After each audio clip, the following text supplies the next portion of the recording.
Argentina, Brazil এমন একটা দেশ যেই দেশে আমার মাওলার দেওয়া আজান মাইকে দেওয়া নিষেধ। মানুষের চলাচলের রাস্তা আটকাইয়া যারা পর্দা লাগায় খেলা দেখো, ইসলাম নিষেধ করেছে মানুষের চলাচলের পথ বন্ধ করবি না, হারাম। এরপরে গোল হইতে গিয়া এমন জোরে চিল্লাই উঠছ দশজন, তোর চিৎকারের আওয়াজে পাশের ঘরের বাচ্চা লাফ দিয়া ভয়ে কান্না শুরু করছে, মা ভয় পেয়ে গেছে। এই মা যে তোরে বরদোয়া দিছে, বল এই বরদোয়ার শাস্তি কেমনে সহ্য করবি?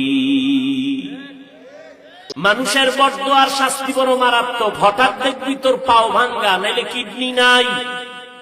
বরদোয়া বড় কঠিন, মানুষের বরদোয়া বড় কঠিন।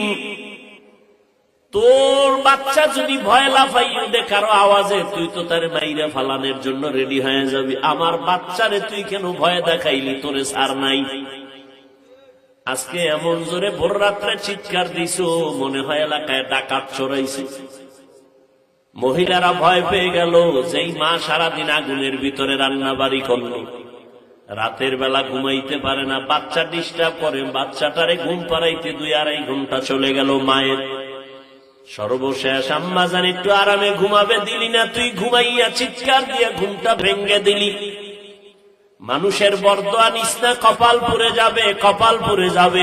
আর এই পোড়া কপালের শাস্তি মরার আগে হবে, মরার পরে না, আগেই হবে, লিখে রাখ। মানুষের কষ্ট দিয়া বরদোয়া নিবি না, সাবধান।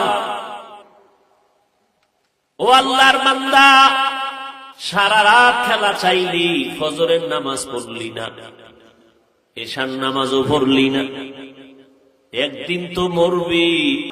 এই কথা তো যদি হিন্দুরে বুঝাইতাম, ওরা বুঝতে একটু চিন্তা করত। তুমি তো মুসলমান, তুমি কেন চিন্তা করো?